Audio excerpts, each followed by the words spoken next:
New York holds primaries today, and the Democratic Socialists of America are making their most aggressive play yet to reshape Congress and the Democratic Party. Mayor Zohran Mamdani is backing three progressive challengers against Democratic incumbents, promising, of course, higher taxes, expanded government programs, and a much bigger role for the state in the economy. It's not just a fringe movement anymore. New York and Seattle have Democratic Socialist mayors. LA could have another. DSA enrollment in the Bronx and Upper Manhattan chapters up 179% since 2024. Charlie, is this a movement or is this Democrats imploding? No, well, they may ultimately implode because I think people also vote with their feet and they leave the city. You know, you can't really have a tax base made up of super rich, the only people that can afford this stuff, and a lot of people on welfare, which is increasingly where we're going in New York. I will say this, that this has been a sort of an evolution. And if you really want to know, I mean, first off, if you look at the exact policies of the Democratic Socialists and the people that they're replacing, it's not that much different. And that gets to the heart of the problem.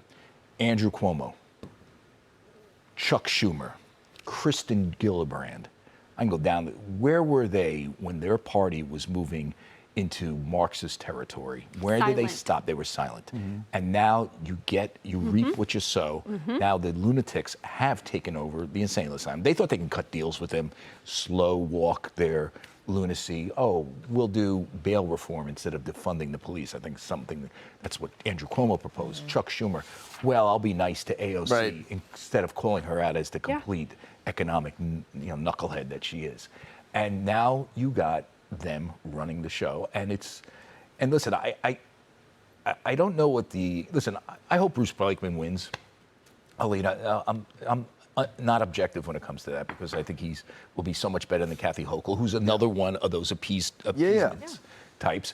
But he's probably not, and he's probably not because so many people have left this state, that middle class people in particular, working class people, because they can't afford it, because they're transferring their wealth to migrants and immigrants that come in here. I mean, if you look at the population patterns, it's fascinating. I think we have some population growth, but it's mostly immigrants that come here and feast off the welfare state. You know, this is not the sort of in-migration you want. Look at the in-migration that South Carolina has, or Texas, or Florida. Which you know well. It's taxpayers. But here's my thing, Taylor, it seems like the Democratic Socialists move in where the wood is already rotten. Like, they don't move into areas that are strong and thriving. They move in where you've got Democrats who have already gone halfway there and sort of ushered them in. So is this a problem for America, or is it a problem mostly for the blue cities that are already three-quarters of the way around? I'm hoping the latter, because I'm hoping that in a general election, people would look at this and be like, this is crazy. This is so easy to vote Republican over socialists and communists. And therefore, hopefully the Democrat Party would realize that that's not sort of a platform that they can run on that's mainstream. Yeah. I hope that.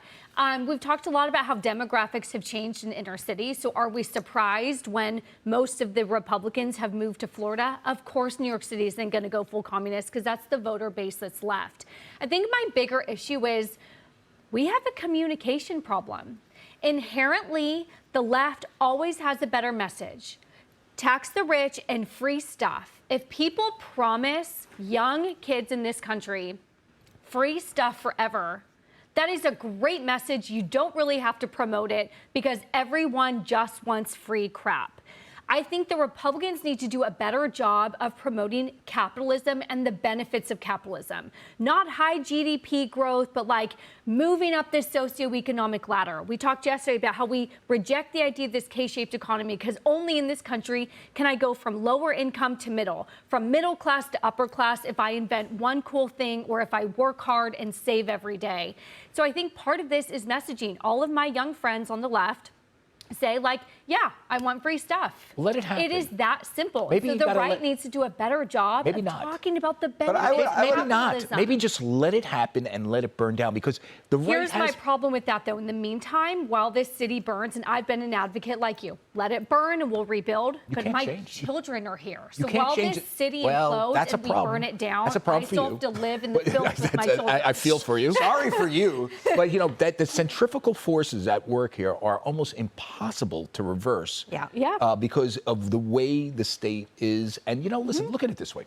If you're accepting immigrants from Venezuela, Honduras, all these poor Latin American countries. They want free crap. Maybe, you know, the Middle East, you know, Syria, I don't know.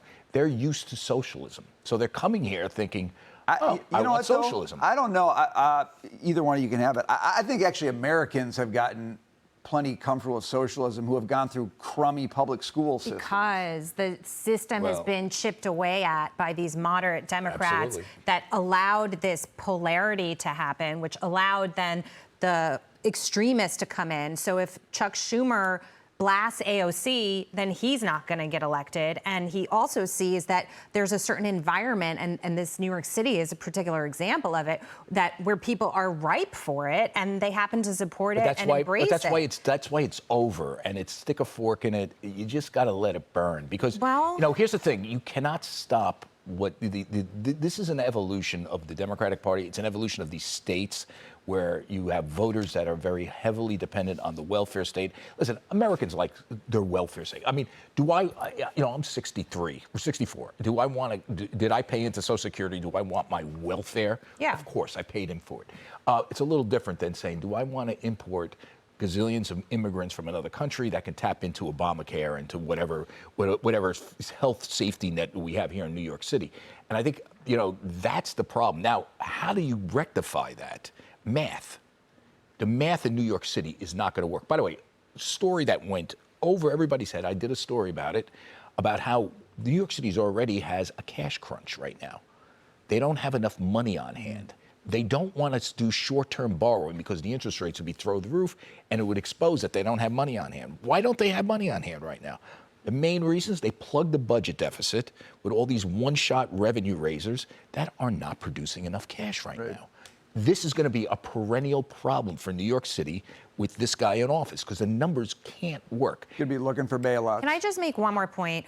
The point that Taylor made about capitalism, I hear you on that. And that is like the basis that, you know, America has been founded on. It's made us great. But what has happened is there's like one in a gazillion Elon Musks that are going to have this great idea and they're going to become a trillionaire. And then there's everybody else. And because the system has already been broken and chipped away at by these moderates, people don't feel like if I work hard, if I get the job, because everything's so expensive and interest rates are high, that I'm going to get to the next level. It's the system in certain places, so though. it's hard to I think you're convince right. them. The system in certain places. It's not across the country. There's a lot. Listen, as someone who's in Middle America now, second home. Okay, but that's not the reality here. Well, that's it. But this ain't the whole country. I understand, but that's why we're talking about it here, and it's not happening in South Carolina. Let it burn.